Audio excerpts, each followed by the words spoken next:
珠海湖心路嘉禾城對面，依家單價13000幾起，你就可以入手翻呢邊嘅低密度舒適型嘅住宅單位，而且咧係精裝現樓，國企開發嚇。佢咧就係我依家身處呢一個樓盤，叫做咧南江柏岸啦。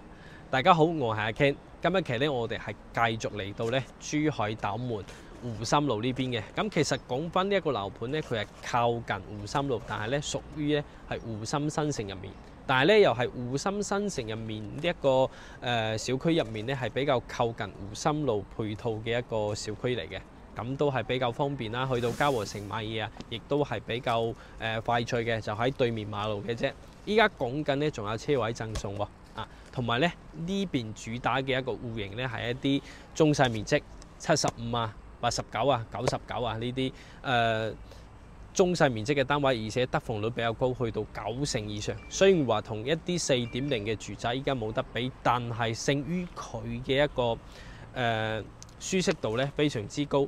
大家可以見到啦，最高都係呢啲18層高嘅呢一個小高層最低咧就係我哋呢啲11層高嘅板樓嚟嘅，所以佢嘅一個舒適度咧係非常之高。抬頭見到嘅就係天空，你睇下幾藍。依家嘅天氣咧時間啱好係5點鐘左右，望上去個天空咧係非常之藍嘅，唔係啲樓全部咧遮住晒，所以呢一個舒適度咧嚟講真嘅係冇得比。而且喺成個斗門湖心新城又好，湖心路嚟好，呢一種產品咧都係少見。而且我哋對面咧呢一度就係我哋嘅幸福河濕地公園嚇，咁可以話落到樓下門口咧就可以去到濕地公園行2圈最方便嘅就係呢個樓盤。我哋今日會睇咧就係睇翻我哋呢一棟樓王樓王嘅單位2號樓2棟咁咧會75方同埋89嗰一排咧有啲單位係可以睇到呢一個濕地公園嘅。咁我哋上去拍嗰套嘅話咧，就係嗰個房間嗰度咧係可以睇到嗰個濕地公園咁佢嘅陽台咧都係睇翻呢邊。咁如果係04嘅話咧，佢個陽台咧就可以睇翻嗰個濕地公園嘅嗰個景觀就唔同。咁我哋依家嘅話事不宜遲咧，就上去我哋嘅2棟拍一拍先。依家我上到咧就係我哋樓王呢一棟2棟嘅一個7樓嚟睇我哋嘅實景板房咁依家在售面積數咧有75兩戶，跟住呢3戶咧係我哋89嘅咁呢一邊嘅話咧係可以睇到一個幸福河公園嗰個景觀。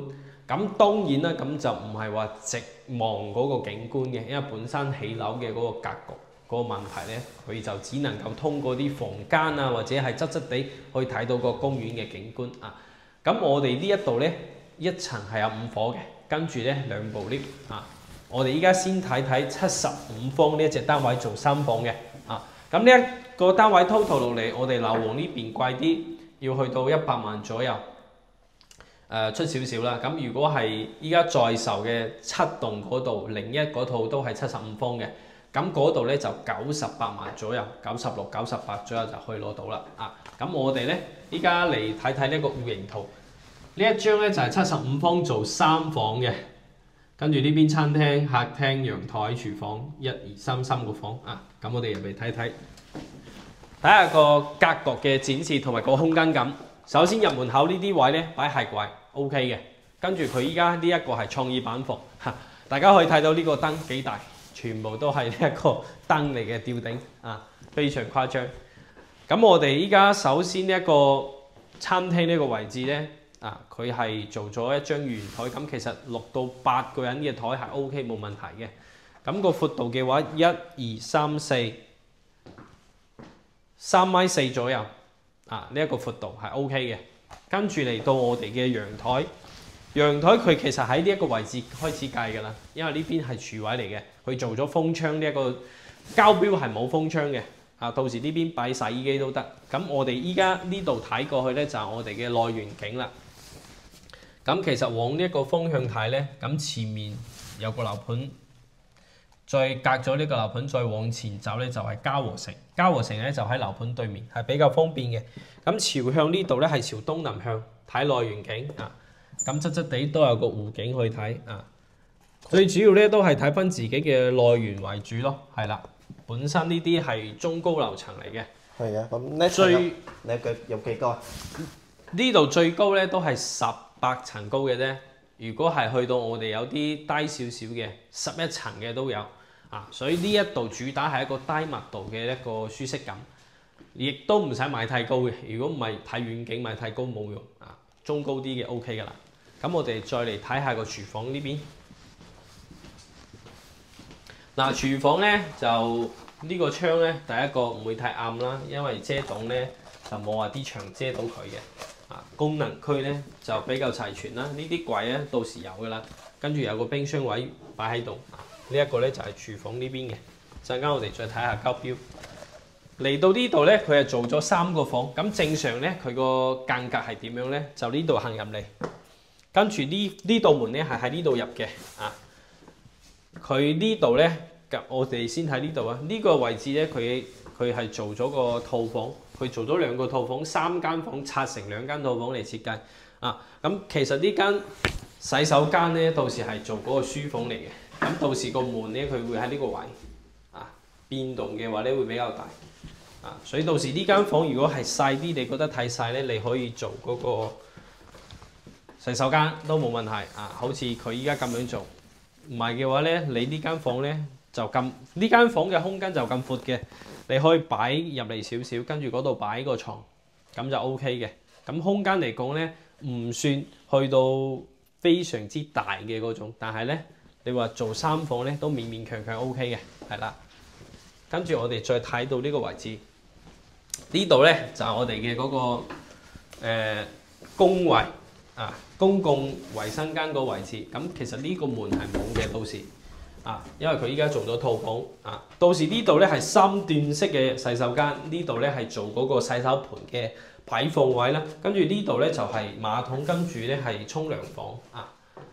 咁呢度到時有縫牆，呢度咧就我哋做咗房間嘅位置，到時間房咧就係咁樣，呢度擺嗰個櫃啦，跟住呢度擺張床，同嗰個飄窗拼埋一齊，係啦，咁就可以搭過去嘅。咁個空間咧就係咁樣嘅。呢一個咧係我哋75方做3房，非常少見3房嘅嗰個空間啊。咁其實依家75方啲單位咧喺都會大景咧，亦都係要只係做到2房嘅啫，但係呢度做3房。咁當然呢邊價錢會貴啲嚇，本身樓盤嘅一個定位唔同啦，質素又有出入啦，跟住咧佢呢邊會更加之靠近嘉禾城。同埋佢呢邊咧，其實事實咧係屬於一個湖心新城入面嘅啊。咁我哋依家咧入到睇到嘅啫，就係我哋89方嘅單位。入門口呢個位咧，咁就擺個鞋櫃啦，跟住有個飄窗位可以坐啦啊。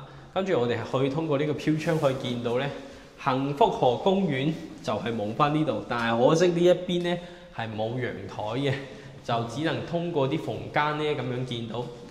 咁我哋依家呢個位置咧就係環廳設計嘅單位嚟嘅，嗰度咧餐廳呢邊咧客廳，跟住呢邊咧就係朝南向嘅陽台啊。我哋先睇睇個廚房先。首先廚房呢一度嘅話咧，交樓標準有呢一個，到時有個爐頭喺度嘅，佢依家冇放啊。跟住呢邊有個消毒碗櫃啦，跟住咧佢嗰啲洗龍頭啊、水龍頭啊，全部係咁樣嘅。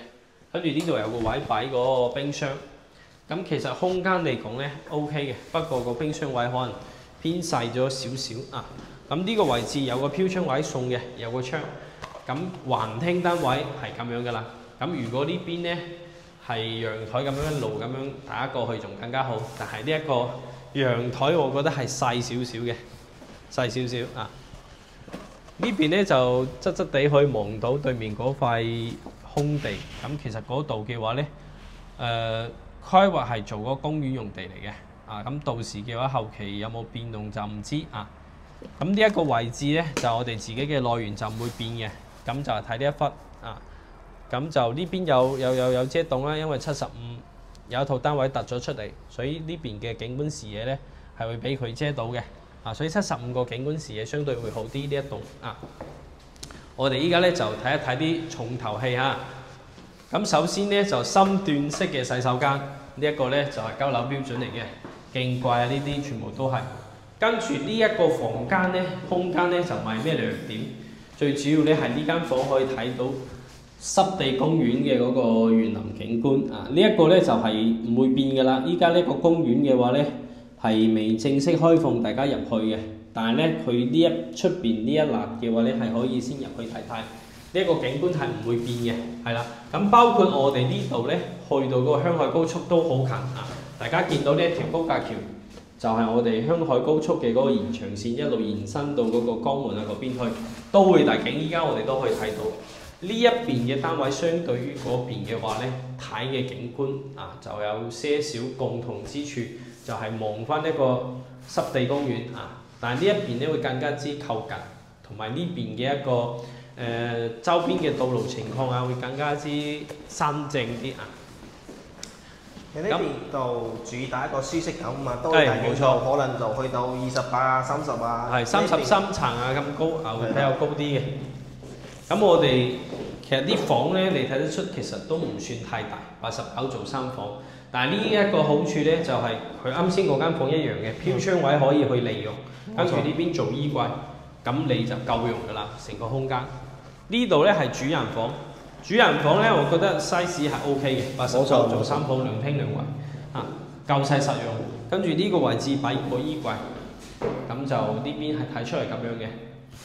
嗱，依家係自然光嘅情況下見到㗎嚇，咁其實佢成個採光咧係 OK 嘅，因為樓間距咧唔算太窄，而且唔係太高，冇咩遮擋，所以呢一個住翻起身咧係非常之舒服嘅。啊，呢一個咧就係89方呢一套單位，咁呢一套單位均價咧大概係13000幾到14000幾左右，啊 total 落嚟。啊，咁呢一個咧就具體如果有啲棟數唔係樓王呢一棟咧就會平翻些少。呢一個計埋落嚟130萬左右。啊，咁就具體要睇樓層啦，係啦。咁如果係嗰兩隻單位咧，我哋依家係暫時入唔到去睇嘅。咁呢一套單位我哋就可以參照翻啊。咁其實格局嘅話咧係佢呢一戶嘅話咧，佢行入去咧係嗰個陽台咧，佢係睇翻呢邊嘅，睇翻呢邊。係，我哋其實喺呢度可以見到嘅。係啊，我哋喺呢間房可以見到。嗱，呢一個咧就係佢嘅陽台，佢睇公園咧就會更加靚啲啊。咁05嗰套單位咧，又係同我哋呢一套差唔多嘅。即係好似鏡像戶型咁樣咯。係啦，鏡像戶型啊，咁就價錢相差就唔大。呢一套嘅話咧，可能就會貴翻些少。呢一個咧就係移動呢度啊，同大家介紹嘅一啲單位情況。咁我哋咧仲有一套99方嘅，咁咧就同大家再過去嗰邊咧再睇一睇啊。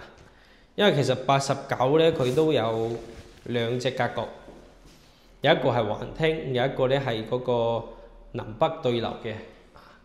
咁我哋嗰個就係有啲小高層嗰啲嘅。係小高層，就喺我哋嘅7棟嗰度。係。啊，咁我哋依家就唔去嗰邊再多介紹，因為嗰度咧剩低就單位唔係好多啊。我哋咧就去到嗰個11棟啊，睇我哋嗰個99嘅，係啦，99嗰隻戶型。OK。啱先咧，我就喺呢一個身後嘅2棟呢一度咧拍完落到嚟。跟住咧，帶大家咧睇一睇成個小區內園嘅一個情況，包括陣間我哋上到13棟嘅2樓咧，去拍一拍99方嘅單位下。咁我哋嚟到呢一個位咧，呢一個就係我哋嘅大門口啦。喺呢一度咧就可以出去或者入嚟咧，去到幸福河嗰度啊，就比較方便。跟住佢每個呢一個樓與樓棟之間嘅呢一個樓近佢嘅中間咧，就做咗呢啲內園嘅呢一個佈置啦。啊，有呢一個涼亭啦，包括有呢一個坐嘅一個休息區啦。啊，仲可以見到有啲好似露營咁樣嘅一個嗰個造型嚇，可以喺度咧坐嘅。跟住我哋一路行過嚟咧，呢邊係12，跟住咧就嚟到我哋嘅11棟。11棟嘅話咧，佢就係依家在售緊99方嘅一個棟數嘅所在嘅地方嚇。咁就板房咧就唔喺11棟嘅，板房咧會喺我哋呢一個13棟。13棟嘅話咧係做咗個板房2樓嘅單位啊。咁呢一邊嘅內園咧，大家可以見到，咁其實一樣會有呢啲涼亭啊，同埋嗰個位置咧11棟出少少會有一個空體設施嘅一個功能區啊，咁都係方便我哋啲業主啊，想要運動、想要放鬆下嗰陣時，可以落去嗰度咧去玩下嘅，係啦。咁佢每一棟嘅1樓咧，咁其實係冇單位嘅，做咗嗰個挑空設計啦，啊，即係意思就相當於係10層。係啦，差唔多。1樓咧就冇單位嘅。我哋依家咧就行過呢度就大門口，呢度咧係我哋1單元，隔離有個2單元嘅。咁佢都係1梯2戶啊，就比較方便。我哋依家上去。2樓個位置啊，一層咧就只有11層高嘅啫。啊，見到呢啲小高層啊，咁其實住翻起身咧係 OK 嘅啊，舒服咯，採光啊、通風啊。佢冇嗰種壓抑感啊，即係城市你住慣咗啲高樓大廈，你會有一種壓抑感啊。咁我哋直接睇交標好嘛？交標實在啲，好似入到嚟，我哋先轉個角度。嗱，佢呢度咧，你做係櫃咧就比較勉強嘅，所以呢邊咧就做唔到係櫃，可以喺呢個位置做啊。到時預留好呢一個插座嗰位啊，跟住做個係櫃 ，OK 嘅啊。咁門口亦都可以擺放啦，因為大家兩戶人喺度住，你擺呢度，佢擺嗰度，咁就大家可以互相利用呢一個空間啦啊。咁入門口呢度咧有間房㗎嚇，有間房。佢咧係入門呢個位置有間房，跟住睇咧係睇我哋嘅內園景。呢邊嘅話咧，幫大家睇下朝向，朝東南，朝東南睇呢邊嘅景觀啊。咁佢呢個99方咧係做4房嘅，做4個房啊，非常之實用。咁呢一個廳咧個闊度咧，咁其實都適中嘅。唔算話好細嗰種啊，99方喎。咁咧南北對流，但係只有一個陽台。我哋先睇下個廚房。啊，呢邊嘅交標佢就比較清晰咧，就做咗出嚟嘅。有個嗰個爐頭喺度，跟住呢邊啲櫃啊，全部做好晒㗎啦。呢啲全部都有晒嘅冰箱位啊。呢邊咧就係我哋朝北向，西北向。係西北向嘅呢個景觀。就其實都係睇內園嘅啫，呢一棟。不過到時11棟嗰度同呢棟咧相差就都係唔算太大，因為都係睇內園，冇咩其他景睇啊。冇錯。格局大家可以參照翻呢個格局採光。啊，我可以關咗啲燈啊，關咗燈都係呢一種效果啊，方方正正，擺床啊嗰啲嘢都夠晒位放㗎啦。跟住嚟到洗手間，嗱，關咗啲燈，個採光咧都係 OK 嘅。而且佢做咗嗰啲磨砂嗰啲窗啊，再嚟到呢間關咗燈都係交標咧就冇呢個空調嘅，大家要注意下。啊，呢邊一樣方方正正，啲房咧唔算大，但係主人房咧夠晒闊嘅喎。呢個主人房你睇下，哇，嚟到呢度，而且佢有嗰種咧緊急撳掣啊，你可以撳下，即係萬一係嘛有啲特殊情況，咁咧就睇下個主圍啦。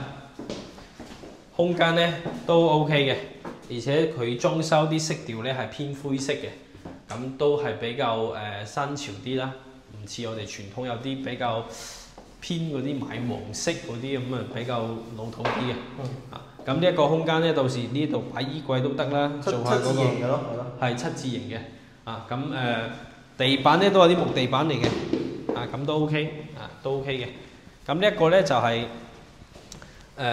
南光柏岸呢一期啊，咁同大家做推薦嘅幾個戶型單位啦，包括價錢方面嘅。咁其實呢個樓盤喺湖心路嚟講，價錢咧就唔算話係特別吸引嘅，但係咧對比翻你話嘉禾城啊、五洲家園呢啲嘅話咧，佢又係屬於呢一個生活圈之內。或者咧喺成個湖心新城嚟講咧，佢都係屬於咧配套相對嚟講可以享受翻湖心路呢邊比較近啲嘅，係啦。咁而且本身嘅樓盤質素又 OK 啦，啊又低密度啦，有呢啲特點又靠近公園啦，啊，咁都係有呢啲可取之處，同大家做翻個推薦。